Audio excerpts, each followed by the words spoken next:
प्यारे बच्चों, आज मैं आपको साइंस कंटिन्यू करवाते हुए जो अपना चैप्टर चल रहा था एनसीईआरटी क्लास 10th का जो थर्ड चैप्टर चल रहा था धातु और अधातु, मेटल और नॉन मेटल, उसको कंटिन्यू करवा रहा हूं मैं। तो यदि मेरी वीडियो आपको पसंद आती है तो वीडियो को लाइक किया करो, चैनल को सब्सक्राइब कर लो, जिससे क्या है कि मैं आपको अच्छा अच्छा कंटेंट दे सकूं। मुझे भी क्या है कि मोटिवेशन मिलेगा। जैसे ही आप सब्सक्राइब करोगे, आपका एक सब्सक्राइब मुझे मोटिवेट करेगा और मैं आप लोगों के लिए बढ़िया बढ़िया कंटेंट लेके आऊंगा। तो मैं ये एक सोच रहा हूं कि मैं आप लोगों को जो मैंने पढ़ाया है अभी तक और जो मैंने हैंड रिटन नोट्स बनाए हैं उसकी भी आपको पीडीएफ प्रोवाइड करूं, जिससे क्या है कि आपने वीडियो देखी, ठीक है, वीडियो को रिवाइज किया और जो मेरे नोट्स हैं, हैंड रिटन नोट्स हैं, आप वहां से पढ़ सकते हैं। क्योंकि टाइम अपने पास बहुत कम बचा है, नोट्स अपने बना नहीं सकते, तो मैं ये सोच रहा हूं कि आपको पीडीएफ प्रोवाइड करवा दूं, जिसके लिए आपको चैनल को सब्सक्राइब करना पड़ेगा, वीडियो को लाइक भी करनी पड़ेगी, क्योंकि मुझे भी हौसला होगा कि यार बच्चों को मैं अब पीडीएफ भी दूं। तो आप लोग चैनल को सब्सक्राइब करो, वीडियो को लाइक करो। तो अपने चैप्टर थर्ड है अपना धातु और अधातु। कल मैंने इसके पार्ट 1 करवाया था, आज मैं पार्ट सेकंड करवाने वाला हूं, इसका। तो पार्ट 1 के अंदर मैंने आपको धातु अधातु के बारे में बेसिक नॉलेज बताया था इसका, कि धातु क्या होती है, अधातु क्या है, ठीक है। और कुछ मैंने आपको इसके अंदर इंपॉर्टेंट पॉइंट भी बताए थे कि मरकरी जो कमरे के तापमान पर भी द्रव अवस्था में होती है, बाकी जितनी भी है ठोस अवस्था के अंदर होती है। और मैंने आपको गैलियम और सीजियम के बारे में भी बताया था कि जो गैलियम और सीजियम है उनका गलनांक बहुत कम होता है, हथेली पे रखते ही वो पिघलने लग जाती है। और जितनी भी मैंने धातु बताई थी वो सब ठोस अवस्था में होती है, उनका गलनांक भी अधिक होता है। और कुछ मैंने क्षारीय धातु बताई थी, जैसे लिथियम, सोडियम, पोटेशियम, जो क्या है कि बहुत ही मुलायम होती है, जिनको आसानी से चाकू से भी काट सकते हैं अपने। और कुछ मैंने अधातु बताई थी, आयोडीन के बारे में बताया था कि अधातु होने के बावजूद भी ये चमकीली होती है। ब्रोमीन के बारे में मैंने बताया था कि ये द्रव अवस्था में होती है, लेकिन जितनी भी दूसरी अधातु हैं वो ठोस या गैस अवस्था में होती है। और मैंने धातु के ऑक्साइड बताए थे, धातु के ऑक्साइड किस प्रकृति के होते हैं, अम्लीय होते हैं या क्षारीय होती है। अधातु के मैंने ऑक्साइड बताए थे कि अम्लीय होते हैं या क्षारीय होते हैं। ये मैंने पार्ट 1 के अंदर पूरा डिटेल के अंदर मैंने आपको करवा दिया है। तो आज इसका अपन सेकंड पार्ट लेके आए हैं, धातु एवं अधातु के रासायनिक गुणधर्म। मोस्ट इंपॉर्टेंट है भाई ये टॉपिक, एग्जाम के पॉइंट ऑफ व्यू से बहुत ज्यादा इंपॉर्टेंट है। यहां से एग्जाम के अंदर क्वेश्चन भर भर के आए हैं पिछले जो एग्जाम हुए हैं, तो आगे भी आने की 101% संभावना है। तो सबसे पहले देखते हैं अपने धातु के बारे में, ठीक है। तो इसमें भी पहला पॉइंट, धातु का वायु की उपस्थिति में दहन, कि धातु का वायु की उपस्थिति में दहन किस प्रकार होता है। यदि आपको थोड़ा याद हो तो मैंने फर्स्ट क्लास लगाई थी, जो फर्स्ट चैप्टर की रासायनिक अभिक्रियाएं और समीकरण, उसके अंदर इसका मैंने जिक्र किया था कि धातु का वायु की उपस्थिति में दहन करने से क्या होता है। वहां पे मैंने एक एग्जाम्पल भी लिया था कि मैग्नीशियम के रिबन, मैग्नीशियम का रिबन का दहन किस प्रकार होता है और क्या बनता है। मैंने भी जिक्र किया था और एग्जाम वाले ने भी जिक्र किया है, एग्जाम के अंदर भी ये क्वेश्चन आया हुआ है आरआरबी ग्रुप डी के अंदर। ठीक है, तो इसका दहन किस प्रकार होता है। तो अब देखते हैं कि धातु का वायु की उपस्थिति में दहन होने पर क्या होता है। धातु ले लिया, धातु का ऑक्सीजन से क्रिया करवा दी, तो ऑक्सीजन से क्रिया करवाने पर यह धातु का ऑक्साइड बनाता है, धातु का ऑक्साइड बनाता है। तो आपको याद हो तो यहां पे अपने क्या किया था, 2Mg की क्रिया किससे करवाई थी, O2 से करवाई थी। तो क्या बन रहा था, 2MgO बन रहा था, 2MgO बन रहा था। तो अपने मैग्नीशियम का रिबन का दहन कर रहे थे, तो मैग्नीशियम की ऑक्सीजन से क्रिया करवाने पर मैग्नीशियम का ऑक्साइड बना था। ठीक है, ये मैंने आपको डिटेल में वहां जो फर्स्ट क्लास थी वहां बताया था। तो अब अपने देखते हैं कि धातु की जब ऑक्सीजन से क्रिया करवाते हैं तो धातु का ऑक्साइड बनता है। ये चीज आपको ध्यान रखनी है, धातु का ऑक्साइड बनता है। आपसे एग्जाम के अंदर इतना भी पूछ सकता है कि धातु की ऑक्सीजन से क्रिया करवाने पर क्या बनता है। अपने बड़ी बड़ी समीकरण लिख लेते हैं, उनकी प्रैक्टिस भी कर लेते हैं, लेकिन क्या है कि कभी कभी वो इस तरह से लैंग्वेज के अंदर भी लिख के दे सकता है। तो आपको विशेषकर से ये भी ध्यान रखना है कि धातु प्लस ऑक्सीजन धातु का ऑक्साइड बनाता है। ठीक है, तो अब देखते हैं कुछ धातु ले लेते हैं, जैसे कॉपर ले लिया, प्लस ऑक्सीजन के साथ इसकी जब दहन करते हैं तो 2CuO यानी कि 2 कॉपर ऑक्साइड बनाते हैं, यानी कि कॉपर ऑक्साइड बनाता है अपने पास। ठीक है, तो ये जब कॉपर की क्रिया ऑक्सीजन से यानी कि कॉपर का जब दहन करते हैं तो कॉपर ऑक्साइड बनाता है और ये काले रंग का बनता है। किस रंग का बनता है, काले रंग का बनता है। ये चीज भी आपको ध्यान रखनी है।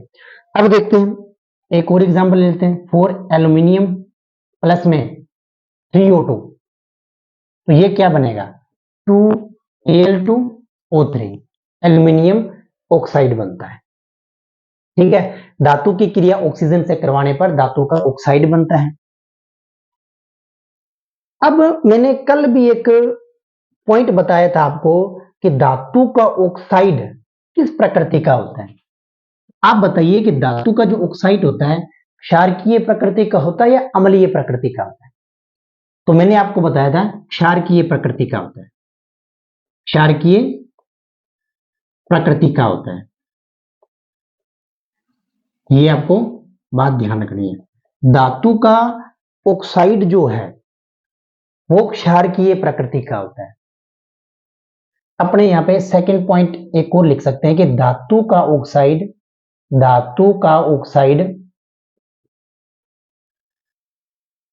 क्षारकीय प्रकृति का होता है, क्षारकीय प्रकृति का होता है।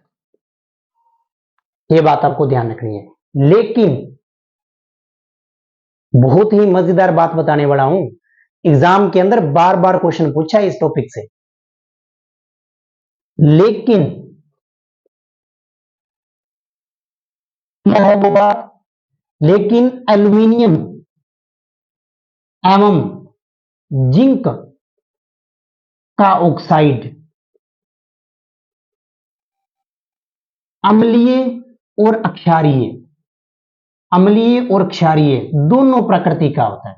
वेरी वेरी मोस्ट इंपॉर्टेंट, यानी कि ये मोस्ट इंपॉर्टेंट है कि जो एल्यूमिनियम और जिंक का ऑक्साइड होता है ना वो अम्लीय और क्षारीय प्रकृति का दोनों ही होता है। इसलिए इसको क्या बोलते हैं, इसलिए इसको उभयधर्मी ऑक्साइड बोलते हैं। क्या बोलते हैं, उभयधर्मी ऑक्साइड बोलते हैं, उभयधर्मी ऑक्साइड बोलते हैं। ये आपको बात ध्यान रखनी है। एल्यूमिनियम और जिंक का ऑक्साइड उभयधर्मी ऑक्साइड कहलाता है, उभयधर्मी प्रकृति का उभयधर्मी प्रकृति का होता है, यानी कि अम्लीय भी होता है और क्षारीय भी होता है। ये जो है एल्यूमिनियम का ऑक्साइड जो है क्षार के साथ भी क्रिया कर सकता है और अम्ल के साथ भी क्रिया कर सकता है। ये आपको विशेषकर बात ध्यान रखनी है। ठीक है। अब देखते हैं, अब देखो कि ये जो क्षारीय प्रकृति का है, जिसे धातु का ऑक्साइड, मैंने कल भी एक इक्वेशन बताई थी इसके अंदर कि धातु का ऑक्साइड क्षारीय प्रकृति का होता है। जैसे ये ले लिया कॉपर ऑक्साइड, जब इसकी क्रिया अम्ल से करवाते हैं तो क्या लवण और जल बनता है। ये मैंने आपको कल पिछली क्लास के अंदर मैंने बता दिया है। क्यों? क्योंकि धातु का ऑक्साइड क्या होता है? क्षारीय होता है। धातु का ऑक्साइड क्या होता है? क्षारीय होता है। और जैसे ही इसकी क्रिया अम्ल से करवाते हैं तो ये होता है क्षार और ये होता है अम्ल। जब क्षार और अम्ल मिलते हैं तो क्या बनता है? लवण बनता है और जल बनता है। ये भी आपको विशेषकर बात ध्यान रखनी है। ये मैंने इसके एग्जाम्पल भी नहीं आपको पिछली क्लास में करवा दिए हैं। तो अब देखते हैं, ये जो एल्यूमिनियम और जिंक है, ये अम्लीय और क्षारीय प्रकृति दर्शाता है। ठीक है, तो अब इनकी अपने अभिक्रिया अम्ल के साथ भी करवाते हैं और क्षार के साथ भी करवा के देखते हैं क्या बनाते हैं।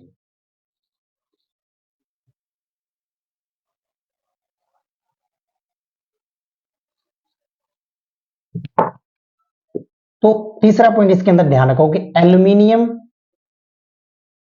एवं जिंक के ऑक्साइड की अभिक्रिया अम्ल एवं क्षार से, अम्ल एवं क्षार से। देखो भाई, एल्यूमिनियम ले लेते हैं अपने, एल्यूमिनियम का ऑक्साइड ले लिया Al2O3, इसकी क्रिया मैंने अम्ल से करवा दी, ये अम्ल ले लिया। तो देखो भी क्या बनता है, AlCl3 बनता है और ये भी 3 बनाएगा। चलो देखते हैं, इसको संतुलित करके देख लेते हैं अपने। ठीक है, ये बन गया लवण, एल्यूमिनियम क्लोराइड का लवण बन गया। और अब साथ में देखो Cl6 हो गए, Cl6 कंप्लीट हो गए, Al2 2 हो गए। ठीक है, अब अपने पास क्या पड़ा है? 6 तो हाइड्रोजन पड़े हैं और 3 ही अपने पास ऑक्सीजन पड़े हैं। तो यहां से अपने को पता है कि क्या बन जाएगा? जल बन जाएगा। तो H2O वो भी कितने? 3H2O बन जाएगा। तो मैं कह सकता हूं कि ये जो है ये बन गया आपका क्षार और ये आपका हो गया अम्ल। इसने क्या बनाया? लवण बना दिया और साथ में बना दिया जल बना दिया। इस चीज को आप ध्यान रखना है। अब इसी की अभिक्रिया अपने करवाते हैं क्षार के साथ। देखो Al2O3 की क्रिया अपने क्षार से करवा दिया, अपने NaOH ले लिया, NaOH ले लिया। तो देखो भाई, 2 मॉलिक्यूल ले लिए इसके, तो ये बन गया 2NaAlO2, सोडियम एल्यूमिनेट का लवण बनता है। क्या बनता है? अब देख लेते हैं संतुलित करके। 2Na आ गए, ठीक है भी, 2Al आ गए, ठीक है भी, और ये हो गया आपके पास 3 ये रहे और 2 ये रहे, 5 हो गए। 5 में से 4 यहां आ गए, ठीक है भी, बच गया अपने पास एक ऑक्सीजन और 2 हाइड्रोजन। तो 1 ऑक्सीजन और 2 हाइड्रोजन, ये लो भी मैंने जल बना दिया। आई बात समझ में?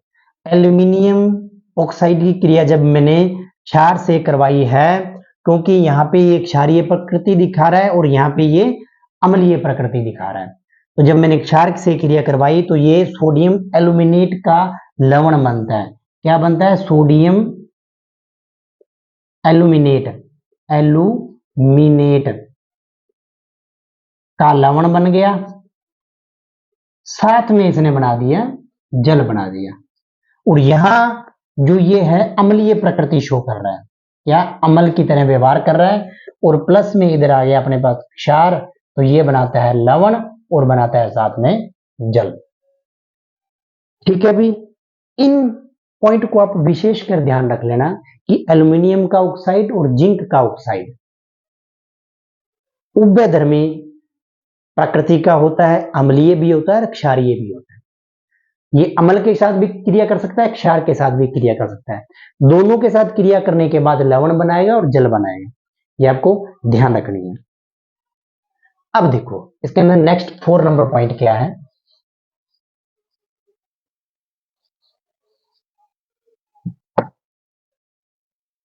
अब देखो 4 नंबर पॉइंट,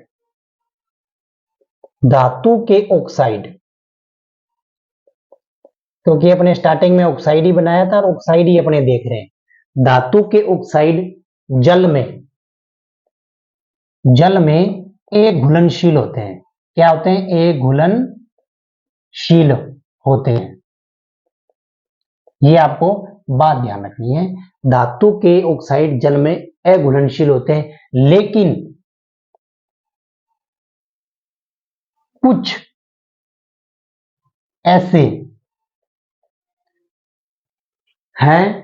ऐसे हैं जो जल में भी घुलनशील होते हैं। कुछ ऐसे हैं जो जल में घुलनशील होते हैं, घुलनशील होते हैं। क्योंकि जब एग्जाम के अंदर क्वेश्चन पूछता है ना, तो ये तो पता है धातु के ऑक्साइड जल में अघुलनशील होते हैं, घुलते नहीं है। क्वेश्चन बनाएगा यहां से कुछ ऐसे हैं जो जल में घुलनशील होते हैं, वो कौन से हैं? जैसे धातु जो है, धातु के ऑक्साइड जो क्या है, क्षारकीय प्रकृति के होते हैं, लेकिन एल्युमिनियम और जिंक का जो ऑक्साइड है वो उभयधर्मी प्रकृति का होता है। यहां से क्वेश्चन आया हुआ है, क्योंकि जो एक्सेप्शन होता है ना, जो अपवाद होता है, उसको ज्यादातर एग्जामिनर खींचता है अपनी ओर कि यहां से मैं क्वेश्चन पूछूं, क्योंकि वो हाईलाइट होता है टॉपिक, तो वहीं से क्वेश्चन बना देता है वो। अब देखो घुलनशील होते हैं, लेकिन कुछ ऐसे हैं जो जल में घुलनशील होते हैं। एग्जाम्पल की मैं बात करता हूं, सोडियम एवं पोटेशियम। सोडियम एवं पोटेशियम के ऑक्साइड मोस्ट इंपॉर्टेंट पॉइंट है। क्या होता है? सोडियम एवं पोटेशियम के ऑक्साइड, सोडियम का ऑक्साइड और पोटेशियम का ऑक्साइड, ये दोनों ही क्या होते हैं? जल में घुलनशील होते हैं। और जल में घुलने के बाद क्या बनाते हैं वो अपने देखते हैं। देखो मजेदार, तो रिएक्शन करवाते हैं अपने Na2O, सोडियम का ऑक्साइड, इसकी क्रिया करवा दी अपने जल से। दूसरा देख लेते हैं, K2O, पोटेशियम ऑक्साइड की क्रिया करवा दी जल के साथ, सोडियम ऑक्साइड की क्रिया करवा दी जल के साथ। देखो भी क्या बनेगा।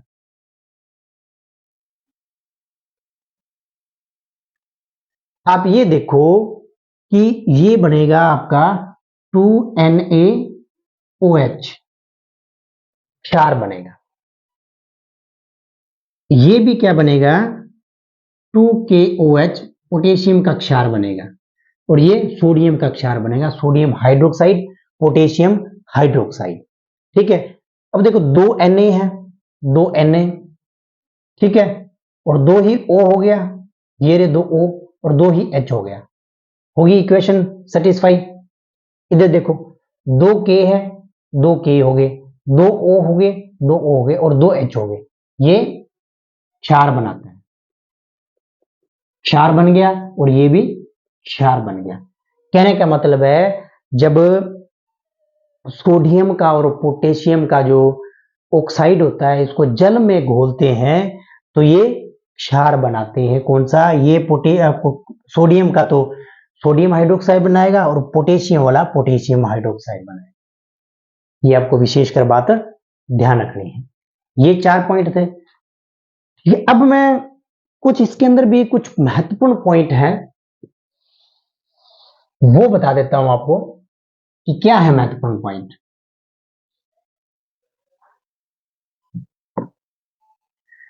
इसके अंदर आपको 5 नंबर पॉइंट ध्यान रखना है कि जो सोडियम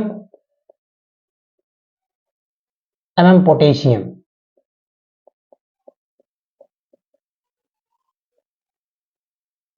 को खुले में रखने पर क्या होता है? खुले में रखने पर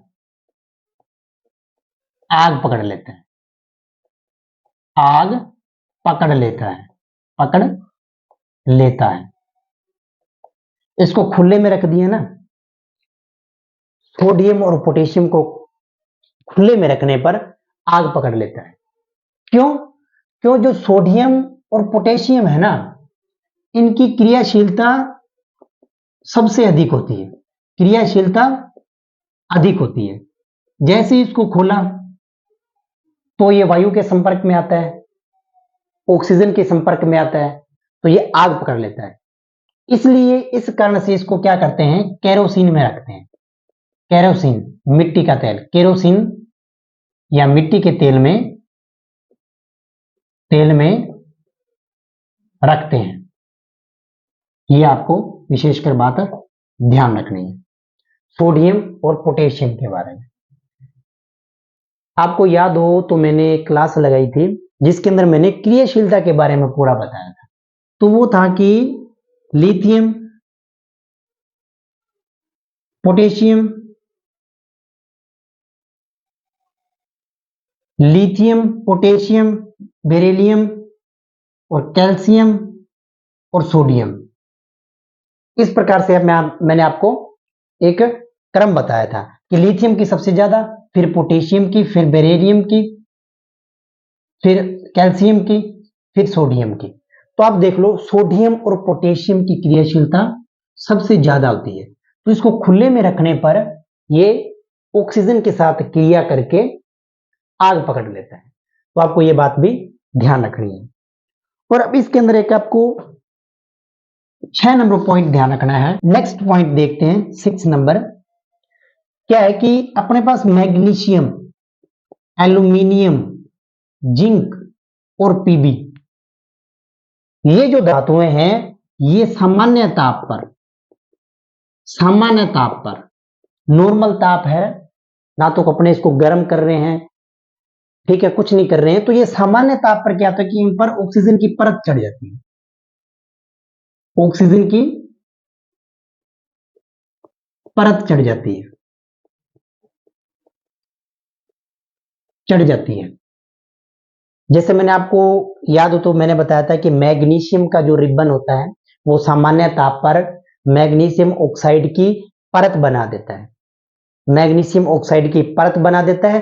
फिर जब इसका दहन करवाते हैं, पुनः दहन करवाते हैं, तो इसको रगड़ा जाता है। फर्स्ट चैप्टर के अंदर मैंने बताया था, तो वो यहीं पे, ठीक है, ये वही चीज है, ठीक है। तो मैग्नीशियम, एल्यूमिनियम, जिंक और लेड जो है सामान्य ताप पर ऑक्सीजन की परत चढ़ जाती है, यानी कि ये ऑक्साइड बनाते हैं, ऑक्साइड की परत बन जाती है, जिससे क्या है, जिससे पुनः ऑक्सीकरण नहीं हो पाता। और इनका पुनः ऑक्सीकरण करवाने के लिए इसको रगड़ा जाता है, पुनः ऑक्सीकरण नहीं हो पाता, ठीक है। ये बात भी आपको छोटा सा पॉइंट याद रख लेना। अब अपने इसका नेक्स्ट पॉइंट देखते हैं 6 नंबर पॉइंट। जो आयरन होता है, आयरन का दहन नहीं होता है, यह भी आपको ध्यान रखना है। लेकिन बर्नर की ज्वाला में जलने लग जाता है, यानी कि इसका थोड़ा चूर्ण बना के अपने ज्वाला के अंदर बर्नर के अंदर जलाते हैं तो ये जलने लग जाता है। नेक्स्ट पॉइंट है इसका ध्यान रखना, कॉपर का भी दहन नहीं होता, कॉपर का दहन नहीं होता, लेकिन गर्म करने पर क्या है, गर्म करने पर कॉपर ऑक्साइड की काले रंग की परत बना देता है। बस छोटे छोटे पॉइंट है जो आप ध्यान रख लेना, थोड़ा हल्का हल्का।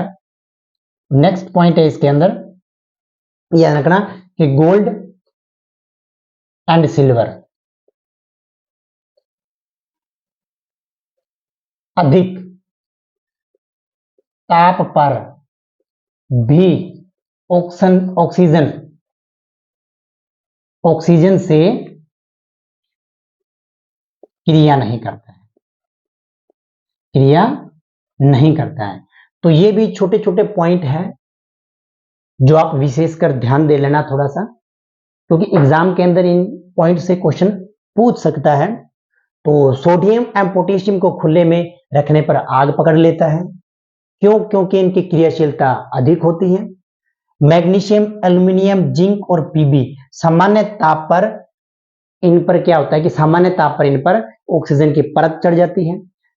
ऑक्सीजन की परत चढ़ने से क्या होता है कि इनका पुनः ऑक्सीकरण नहीं हो पाता, तो ऑक्सीकरण करवाने के लिए इनको रगड़ना पड़ता है, रेग मार्ग से रगड़ना पड़ता है। आयरन का भी दहन नहीं होता, लेकिन बर्नर की ज्वाला में जलने लग जाता है। कॉपर का भी दहन नहीं होता, लेकिन गर्म करने पर कॉपर ऑक्साइड की काले रंग की परत चढ़ जाती है। ये मैंने आपको बहुत बार बता दिया कि कॉपर ऑक्साइड की काले रंग की परत चढ़ जाती है। गोल्ड एंड सिल्वर अधिक ताप पर भी ऑक्सीजन से क्रिया नहीं करता है। तो ये थी बहुत ही महत्वपूर्ण क्लास आज की।